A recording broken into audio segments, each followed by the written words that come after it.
మొత్తానికైతే పండగ హడావుడంతా అయిపోయిందనమాట. ఇక మళ్ళీ మన రెగ్యులర్ లైఫ్ అనేది స్టార్టు. మనకేదైనా ఒకేలా ఉంటదనుకోండి. కాకపోతే పండగప్పుడు కొద్దిగా ఎంజాయ్ చేస్తాం అంతే.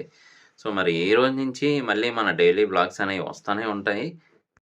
మీరు కాసేపు సరదాగా చూస్తూ ఎంజాయ్ చేయండి. ఓకే. అండ్ వెల్కమ్ టు ఆటగాడు ప్రసాద్. ఈరోజు మార్నింగ్ లేవగానే ఇంట్లో వాళ్ళైతే స్పెషల్ డిష్ చేస్తున్నాను, తొందరగా ఫ్రెష్ అవ్వండి అన్నారనమాట. ఏంటా డిష్ అని చెప్పి కిచెన్లోకి వెళ్ళి చూస్తే ఇది. ఎప్పుడైనా ఒకటి గుర్తుపెట్టుకోవాల్సింది ఏంటంటే, ఎక్కువసేపు మనం కిచెన్లో ఉండకూడదు. అదంతా అయిపోయి ఫ్రెష్ అయిపోయి వచ్చిన తర్వాత అయితే పెట్టారనమాట. ఏంటిది అంటే కనుక ఎగ్ రోల్, దాంట్లోకి మనకు టమాటా పచ్చడి అని చెప్పారు. సో, మొత్తానికి టేస్ట్ చేసేసాను, పర్లేదు బాగానే ఉంది. ఈ వీడియో ఇంట్లో వాళ్ళు కూడా చూస్తారు కాబట్టి ఎక్సలెంట్గా ఉంది.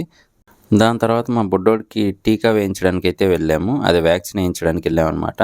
జ్వరం వస్తుంది ఖచ్చితంగా అని చెప్పి ఆ డాడీకి ఇచ్చారు. అంతా కంప్లీట్ చేసుకొని ఎర్లీగా అయితే ఆఫీస్కి వెళ్ళిపోయాను ఈరోజు. ఆఫీస్లో ఉన్న వర్క్ అదంతా కూడా చూసుకోవడమే సరిపోయిందనమాట ఈ రోజుకైతే మాత్రం. సేమ్ ఇలాంటి బాటిలే మా బుడ్డోడికి స్కూల్కి పెడితే కనుక అక్కడ పోయిందనమాట. ఎవరూ తీయలేదంటున్నారు, అలా అని చెప్పి పోయింది అని ఎవరిని అడగలేని సిచ్యువేషన్ అనమాట. ఇలా కాదులే అని టీచర్స్ని 5 సార్లు అడిగాం. సరే, అదంతా అయిపోయిన తర్వాత సరదాగా మూవీ పెట్టుకొని చూశాను, కలం కావాలని చెప్పి. భలే ఉంది మూవీ మాత్రం. దాని రివ్యూ అయితే మన ఛానల్లో అవైలబుల్గా ఉంది, అంటే మూవీస్ ఛానల్లో. ఇంకా ఆఫీస్ అంతా కంప్లీట్ చేసుకొని ఇంటికైతే వెళ్తూ ఉన్నానమాట. మనకి ఇంటికి వెళ్ళేటప్పుడు ఖచ్చితంగా 2 ఉండాల్సిందే, ఒకటి క్యారేజ్, 2 హెల్మెట్. ఏది మిస్ అయినా కానీ ఇంట్లో మళ్ళీ అడుగుతారు కదా. ఇంటికి రాగానే మా వాడు స్టార్ట్ అనమాట, డైనోసార్ అనమాట మనవాడు. సో, భయపెట్టడానికి వస్తున్నాడు, కాసేపు భయపడాలి తప్పదు. ఈ రోజుకి ఇదే వ్లాగ్.